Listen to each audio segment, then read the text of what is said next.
Guarantee ఇచ్చాడు ఆయన ఈ సూపర్ 6 కి హామీలకి అన్నిటికీ ఆయన జ్వరం వచ్చి పడుకున్నాడు. మరి మన మంత్రివర్గానికి కూడా గ్యారంటీ ఇచ్చిన ఆయన గ్యారంటీ సంతకం పెట్టిన ఆయన అసలు మాట్లాడట్లా.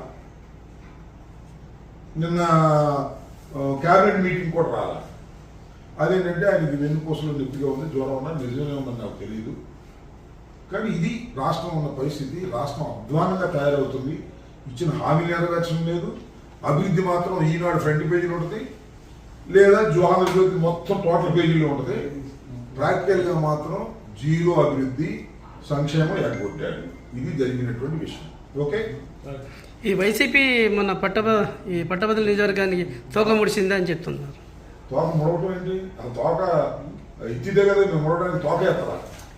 తోక ముడిసేది ఇప్పుడే నామినేషన్ విత్డ్రా చేసుకుంటే మేము ముందే ప్రకటించాం కదా, 2 నెలల క్రితమే ప్రకటించాం. ఓడిపోతారనే ఓడిపోతామని గెలుస్తామని మా స్ట్రాటజీలు మాకుంది. ఎమ్మెల్సీలు పోటీ చేయకూడదు నిర్ణయించుకున్నాం. అది మాకు మేము తోక ముడిసాము, తోక లేపాము. ఎవరు చెప్పారు తోక ముడిసామని? ఏమండి, ఎవరు చెప్పింది? ఎవరు? చంద్రబాబా, పవన్ కళ్యాణా, లోకేషా? ఏంది? ఎవరు బాగా ఎత్తాడా? చూద్దాంగా ఎత్తాడు, దింపుతాడు రేపు పోటీలో. ఊరికి విధానవశం కాలేదుగా. అది ఇదే ఉంది కట్టడానికి విషయం. ఎవరి మీద విషయం చెప్తున్నాం? అమరావతి మీద. కట్టమరా ఎవరు వద్దని అమరావతి మేము వద్దన్నావా? విషయం ఎత్తే మాత్రం ఏంటి? ఏం చెప్తున్నాం విషయం? నేను ఒకటే మీ అందరికీ కూడా, మీ ద్వారా ప్రజలకు కూడా చెప్తున్నా. ఎవరు కంప్లైంట్ చేస్తున్నారు? ఇది పిచ్చ చేస్తా. ఇచ్చారు కదా ఆల్రెడీ 26,000 కోట్లు. సెంట్రల్ గవర్నమెంట్ గ్యారంటీ ఇచ్చింది కదా. సెంట్రల్ గవర్నమెంట్ గ్యారంటీ ఇచ్చిన తర్వాత వరల్డ్ బ్యాంక్ ఇస్తుంది. దిస్ ఇస్ డైరెక్ట్ గా జరిగేటటువంటి అంశం. విషయం కక్కవలసిన అవసరమే మాకు లేదు.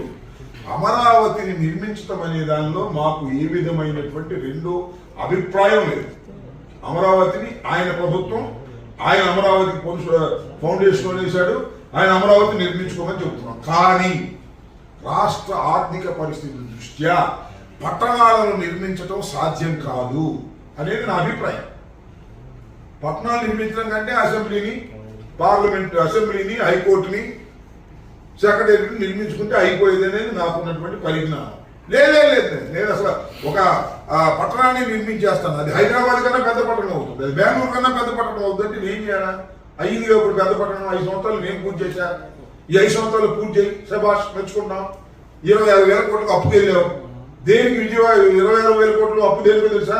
ఓన్లీ ట్రంక్ ఇన్ఫ్రాస్ట్రక్చర్, రోడ్లు వరకే, నిర్మాణం కాదు, మొత్తం కాదు. అప్పుడు ఏదో నవ సిటీలు అన్నారు కదా, అవేం కాదు. ఓన్లీ ట్రంక్ ఇన్ఫ్రాస్ట్రక్చర్ మాత్రమే. అంటే రోడ్లు మాత్రమే వేయడానికి 26,000 కోట్ల రూపాయలు అప్పు తీసుకొస్తున్నారు. దానిలో 10,000 కోట్లు శ్రీమద్ రమారమణ గోవిందో. పోయినసారి 2,500 కోట్లు ఖర్చు పెట్టారు రాజధాని. తెలుసు కదా నీకు? కేంద్ర ప్రభుత్వం ఇస్తే, విభజన చట్టం ప్రకారం కేంద్ర ప్రభుత్వం 2,500 కోట్ల రూపాయలు ఇస్తే ఏమైంది? ఇప్పుడు తుప్పలు, చెట్లు అవి కొట్టడానికి మొన్న 6 కోట్లు, 5 కోట్లు, 60 కోట్లు ఖర్చు పెట్టారంట. ఇది జరిగినటువంటి పరిస్థితి. చంద్రబాబుకి మనం అనకూడదు, ఎందుకంటే 40 సంవత్సరాల సీనియరు, అన్నీ తెలిసిన ఆయన అనుకుంటాడు. ఆయన ఏం తెలియదని నేను చెబుతున్నాను.